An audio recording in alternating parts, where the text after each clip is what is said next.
नमस्कार बंधुगण, आपण समस्त को मो चैनल को पुणी थरे स्वागत करुछि। बंधुगण, आजिर भिडियो रे आमे माने ठाकुर घरर 10टी नियम विषय रे जानिबा। ता सहित आउ गोटिए द्वंद्व मध्य आपण मानकर दूर करिबी जे जदि आपण माने घरे अधिक ठाकुर रखुछंती आउ तांकर सेवा करि पारु नाहंती तेबे कोन करिवे। जदि आपणक घरे खंडित फोटो किंबा मूर्ति अछि एवं आपणक आखपाखरे कौनसी सुविधा न थिबारु जदि आपण पवित्र नदी रे से फोटो किंबा मूर्ति को विसर्जन करि पारु नाहंती तेबे खंडित होइथिबा फोटो किंबा मूर्ति किंबा अधिक व्यवहृत हेउथिबा फोटो किंबा मूर्ति को आपण से सबुरो सेवा करि पारु नाहंती तेबे आपण से सबु कोन करिवे। बंधुगण, मु आजी आपण मानक पाखरे दुईटी विषय आलोचना करिबी। तेणु आपण मानकु मोर अनुरोध, भिडियोटी को स्किप न करी थरुटिए शेष पर्यंत निश्चय देखंतु, जहा फलरे कि आपण मानक मनरे थिबा द्वंद्व निश्चय दूर होई जिवो।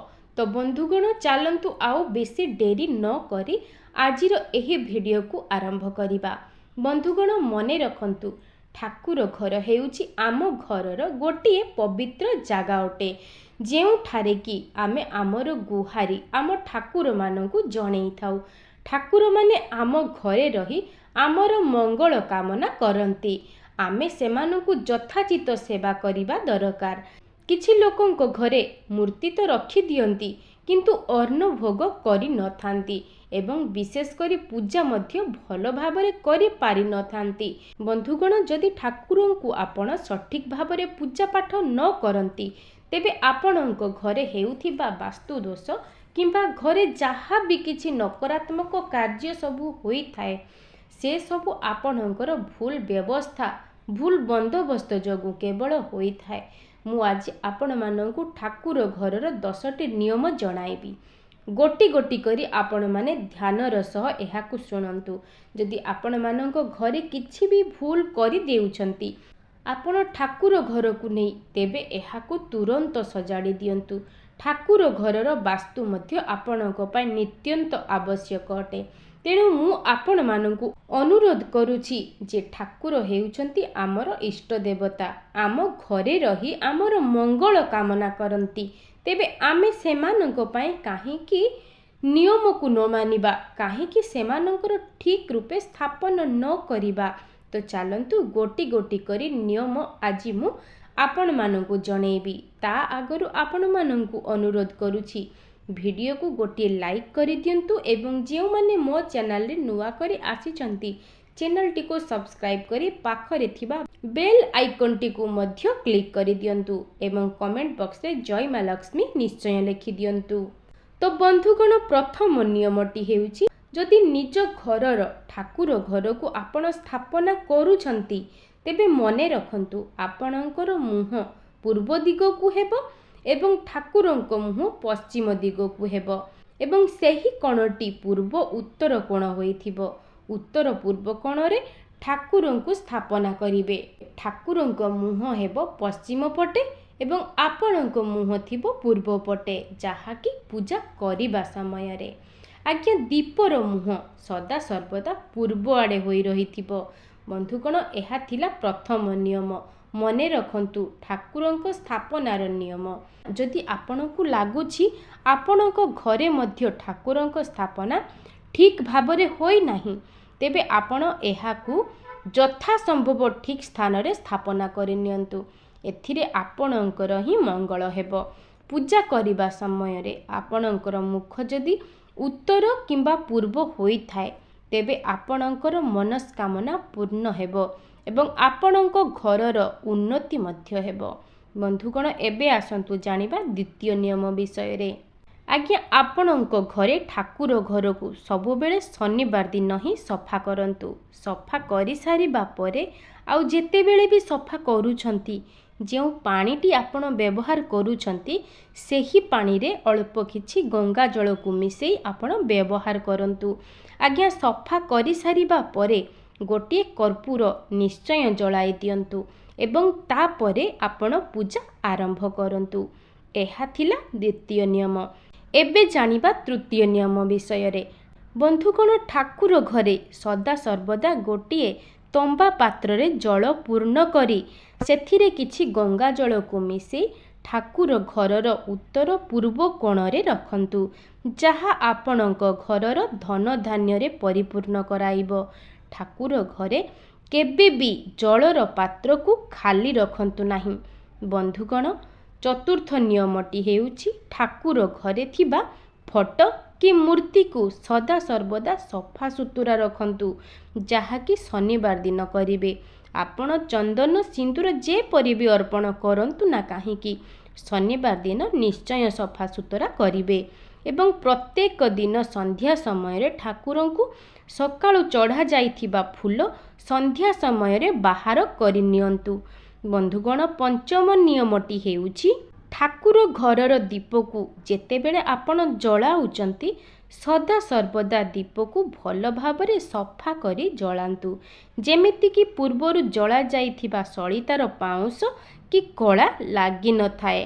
ଦୀପକୁ ଭଲ ଭାବରେ ଧୋଇ ଗୋଟିଏ ଭଲ କପଡ଼ାରେ ସଫା କରି ସବୁବେଳେ ଦୀପକୁ ଜଳାନ୍ତୁ।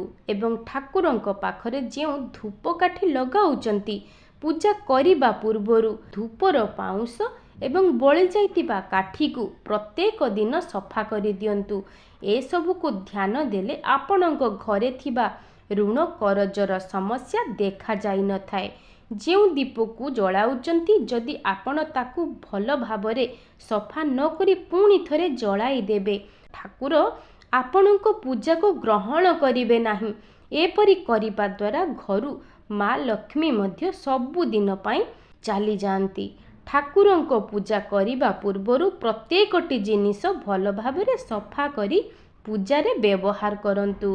ଷଷ୍ଠ ନିୟମଟି ହେଉଛି ଠାକୁରଙ୍କୁ ଆପଣ ଯେତେବେଳେ ବି ପୂଜା କରୁଛନ୍ତି, ସକାଳୁ ଏବଂ ସନ୍ଧ୍ୟାରେ ଭଗବାନଙ୍କ ପାଖେ ଧୂପ ଏବଂ ଦୀପକୁ ନିଶ୍ଚୟ ପ୍ରଜ୍ୱଳନ କରନ୍ତୁ। ଏବଂ ଯଦି ଆପଣଙ୍କ ଘରେ ଠାକୁରଙ୍କ ମୂର୍ତ୍ତି ରଖିଛନ୍ତି, ତାହେଲେ ପ୍ରତ୍ୟେକ ଦିନ ଅନ୍ନ ଭୋଗ ଅବଶ୍ୟ ଲଗାନ୍ତୁ। ବନ୍ଧୁଗଣ, ଯଦି ଆପଣ ଘରେ ମୂର୍ତ୍ତିଟିଏ ରଖି ଅନ୍ନ ଭୋଗ ନ କରୁଛନ୍ତି, ତାହେଲେ ଆପଣଙ୍କ ପରିବାରରେ ନିଶ୍ଚୟ କଳହ ଦେଖାଦେବ। ତେଣୁ ସଦାସର୍ବଦା ଏହିସବୁ ନୀତି ନିୟମକୁ ପାଳନ କରନ୍ତୁ। ବନ୍ଧୁଗଣ, ସପ୍ତମ ନିୟମଟି ହେଉଛି ମାସିକ ଧର୍ମର ସପ୍ତମ ଦିନ ନାରୀମାନେ ଭଲ ଭାବରେ ସଫାସୁତରା ହୋଇ ପୂର୍ଣ୍ଣ ରୂପେ ଗଙ୍ଗା ଜଳ ଏବଂ ହଳଦୀରେ ସ୍ନାନ କରି ଠାକୁରଙ୍କ ସେବାକୁ ଯାଆନ୍ତୁ। ଅଷ୍ଟମ ନିୟମଟି ହେଉଛି ଠାକୁର ଘରେ ଥିବା ଭାଙ୍ଗି ଯାଇଥିବା ମୂର୍ତ୍ତି, ଫଟୋ, ଭାଙ୍ଗି ଯାଇଥିବା ଦୀପ, ଭାଙ୍ଗି ଯାଇଥିବା ଘଣ୍ଟି କିଛି ବି ମଧ୍ୟ ଠାକୁର ଘରେ ବ୍ୟବହାର ହେଉନଥିବ। କିଛି ବି ମଧ୍ୟ ଏମିତିକି ଠାକୁର ଘରେ ବ୍ୟବହାର ହେଉଥିବା କପଡ଼ା ମଧ୍ୟ ଚିରା କି ଫଟା କପଡ଼ା ମଧ୍ୟ ବ୍ୟବହାର କରନ୍ତୁ ନାହିଁ। ସର୍ବଦା ଚେଷ୍ଟା କରନ୍ତୁ ଯେମିତି ଆପଣ ଆପଣଙ୍କ ପିଲାର ଯତ୍ନ ନେଉଛନ୍ତି, ଠିକ୍ ସେମିତି ଭଗବାନଙ୍କର ବି ଯତ୍ନ ନିଅନ୍ତୁ। ପ୍ରଥମେ ଠାକୁରଙ୍କୁ ପୂଜା କରିବା ପୂର୍ବରୁ ପ୍ରଥମେ ସୂର୍ଯ୍ୟଙ୍କୁ ଜଳ ଅର୍ପଣ କରିବେ। ଆଜ୍ଞା, ଏଇଠି ଆପଣଙ୍କୁ ଗୋଟିଏ କଥା କହିବାକୁ ଚାହୁଁଛି। ସୂର୍ଯ୍ୟଙ୍କୁ ଯେଉଁ ଜଳ ଅର୍ପଣ କରୁଛନ୍ତି, ଖାଲି ଜଳ ଅର୍ପଣ କରନ୍ତୁ ନାହିଁ। ଜଳରେ କିଛି ଚିନିକୁ ମିଶାଇ ସୂର୍ଯ୍ୟଦେବଙ୍କୁ ଜଳ ଅର୍ପଣ କରନ୍ତୁ। ତା ସହିତ ସେହି ଜଳଟି ଯେମିତି କଦଳୀ ଗଛ ଉପରେ ଅର୍ପଣ ହେଉଥିବ। ଏମିତି କରିବା ଦ୍ୱାରା ଆପଣ ଜଳ ଅର୍ପଣର ଶୁଭ ଫଳ ନିଶ୍ଚୟ ମିଳିଥାଏ। ସୂର୍ଯ୍ୟଙ୍କୁ ଜଳ ଅର୍ପଣ କରିସାରିବା ପରେ ମା ବୃନ୍ଦାବତୀଙ୍କର ପୂଜା କରିବେ।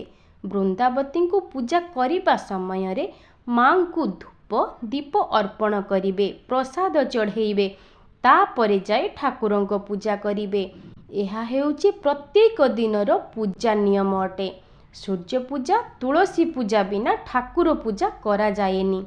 ତାପରେ ଚେଷ୍ଟା କରନ୍ତୁ ପ୍ରତ୍ୟେକ ଦିନ ଆପଣଙ୍କ ଘରର ମୁଖ୍ୟ ଦ୍ୱାରରେ ଅରୁଆ ଚାଉଳର ଚୁନାରେ ଝୋଟି ବନାନ୍ତୁ ଏବଂ ଘରର ଡାହାଣ ପାର୍ଶ୍ୱରେ ଗୋଟିଏ ପୂର୍ଣ୍ଣ କଳସର ସ୍ଥାପନା କରନ୍ତୁ। ତାପରେ ଘରର ଠାକୁର ପୂଜା କରନ୍ତୁ। ମୁଁ ଏଇଟା ଆପଣମାନଙ୍କୁ ଠାକୁର ପୂଜାର ନିୟମ ପରେ କହିଲି, କିନ୍ତୁ ଆପଣ ପୂର୍ଣ୍ଣ କଳସର ସ୍ଥାପନା ଠାକୁର ପୂଜା କରିବା ପୂର୍ବରୁ ସ୍ଥାପନା କରନ୍ତୁ। କାରଣ ପୂର୍ଣ୍ଣ କଳସର ସ୍ଥାପନା ପ୍ରତ୍ୟେକ ଦିନ ସୂର୍ଯ୍ୟ ଉଦୟ ହେବା ପୂର୍ବରୁ ହିଁ କରାଯାଏ, ଯେଉଁଟାକି ବ୍ରହ୍ମ ମୁହୂର୍ତ୍ତରୁ କରାଯାଏ। ତାପରେ ଯାଇ ଘରର ଠାକୁରଙ୍କ ସେବା ହେବ। ବନ୍ଧୁଗଣ, ଏପରି ନିୟମରେ ଯଦି ଆପଣ ପ୍ରତ୍ୟେକ ଦିନ ଠାକୁର ପୂଜା କରିବେ, ତାହେଲେ ଠାକୁର ଆପଣଙ୍କ ପୂଜାରେ ସନ୍ତୁଷ୍ଟ ହେବେ ଏବଂ ଆପଣଙ୍କ ପୂଜାକୁ ଗ୍ରହଣ ମଧ୍ୟ କରିବେ ଏବଂ ଆପଣଙ୍କର ସବୁ ରିଷ୍ଟ ଖଣ୍ଡନ କରିବେ। ନିଶ୍ଚୟ ସବୁ କିଛି ଭଲ ହେବ। ଠାକୁର ଘରେ ସବୁଦିନ ପାଇଁ ମା ଲକ୍ଷ୍ମୀଙ୍କ ପାଖରେ ଗୋଟିଏ କଳସରେ ଧଳା ଧାନକୁ ଭର୍ତ୍ତି କରି ତା ଉପରେ ଗୋଟିଏ କଉଡ଼ି, ଗୋଟିଏ ଖଣ୍ଡ ହଳଦୀ ଏବଂ ଗୋଟିଏ କଏନ୍କୁ ଗଙ୍ଗା ଜଳରେ ଧୋଇ ରଖି ମାଙ୍କ ପାଖରେ ସଦା ସର୍ବଦା ପାଇଁ ରଖନ୍ତୁ ଏବଂ ସବୁବେଳେ ଚେଷ୍ଟା କରନ୍ତୁ ଠାକୁର ଘରେ ଲକ୍ଷ୍ମୀ ନାରାୟଣଙ୍କର ଯେଉଁ ଫଟୋଟି ରଖିଛନ୍ତି ସେ ଫଟୋଟି ପ୍ରଭୁଙ୍କର ଅନନ୍ତ ଶୟନ, ଯେମିତିକି ଶ୍ରୀ ବିଷ୍ଣୁ ଅନନ୍ତ ଶଯ୍ୟା ଶୟନରେ ଥିବେ ଏବଂ ମା ମହାଲକ୍ଷ୍ମୀ ପ୍ରଭୁଙ୍କର ପାଦ ପାଖରେ ବସିଥିବେ। ଠାକୁର ସେହି ଫଟୋଟିକୁ ନିଶ୍ଚିତ ରଖିବା ପାଇଁ ଚେଷ୍ଟା କରିବେ ଏବଂ ସେହି ଫଟୋରେ ମୁହଁଟି ଯେମିତି ଆପଣଙ୍କ ଘରର ଭିତର ପଟକୁ ହୋଇଥିବ, ଘରର ବାହାର ପଟକୁ ନୁହଁ। ଅର୍ଥାତ୍ ଯଦି ଆପଣ ଉତ୍ତର ପୂର୍ବ କୋଣରେ ଆପଣଙ୍କ ଠାକୁର ଘରକୁ ରଖୁଛନ୍ତି, ଲକ୍ଷ୍ମୀ ନାରାୟଣଙ୍କର ପିଠିକୁ ଦକ୍ଷିଣ କାନେ ରଖିବେ ଏବଂ ଲକ୍ଷ୍ମୀ ନାରାୟଣଙ୍କର ମୁହଁକୁ ଉତ୍ତର କାନେ ରଖିବେ କିମ୍ବା ଆପଣ ପଶ୍ଚିମ କାନେ ରଖିବେ, ଯାହାକି ଆପଣଙ୍କ ଘର ଆଡ଼େ ହୋଇଥିବ। ଲକ୍ଷ୍ମୀ ନାରାୟଣଙ୍କ ମୂର୍ତ୍ତିକୁ ପଶ୍ଚିମ କାନେ ରଖିବେ, ପିଠି ପୂର୍ବ ହୋଇଥିବ ଏବଂ ଠାକୁରଙ୍କ ମୁହଁ ପଶ୍ଚିମ ଆଡ଼େ ହୋଇଥିବ। ମା ଲକ୍ଷ୍ମୀ ଯଦି ଆପଣଙ୍କ ଘରର ଭିତର ପଟକୁ ଚାହିଁଥିବେ, ତାହେଲେ ଆପଣଙ୍କ ଘରେ ନିଶ୍ଚୟ ଉନ୍ନତି ହେବ। ବନ୍ଧୁଗଣ, ଏହା ଥିଲା ଠାକୁର ଘରର ନୀତି ନିୟମ। ଏବେ ଜାଣିବା, ଯଦି ଠାକୁର ଘରେ ଆପଣ ଅଧିକ ଠାକୁର ରଖିଛନ୍ତି ଏବଂ ସମସ୍ତଙ୍କ ସେବା କରିପାରୁନାହାନ୍ତି କିମ୍ବା ଭାଙ୍ଗି ଯାଇଥିବା ମୂର୍ତ୍ତି, ଭାଙ୍ଗି ଯାଇଥିବା ଫଟୋ ଅଛନ୍ତି, ଆପଣ ସେମାନଙ୍କର ସେବା କରିପାରୁନାହାନ୍ତି, ତ କ'ଣ କରିବେ? ଯଦି ଆପଣଙ୍କ ଘର ପାଖରେ ନଦୀ ନାହିଁ, ତେବେ ବରଗଛ କିମ୍ବା ଅସ୍ତଗଛ ଯେଉଁଟାକି ପୂଜା ପାଉଥିବେ, ସେହି ଗଛ ପାଖରେ ଆପଣମାନେ ରବିବାର, ଶନିବାର ଏବଂ ଗୁରୁବାରକୁ ଛାଡ଼ି ଅନ୍ୟ କୌଣସି ବି ଦିନ ଆପଣ ସେହି ପୁରୁଣା ମୂର୍ତ୍ତି କିମ୍ବା ଭଙ୍ଗା ଫଟୋକୁ ଆଦର ସତ୍କାର ସମ୍ମାନର ସହ ସେହି ବରଗଛ କି ଅସ୍ତଗଛ ମୂଳରେ ରଖିପାରିବେ। ସେ ହେଉଛନ୍ତି ପବିତ୍ର ଦେବବୃକ୍ଷ।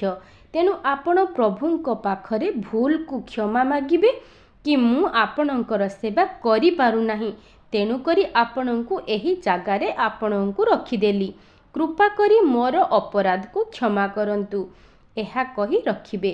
ସେହି ଗଛ ପାଖକୁ ବହୁତ ଲୋକ ଆସୁଥିବେ, ସମସ୍ତେ ପୂଜା ମଧ୍ୟ କରୁଥିବେ।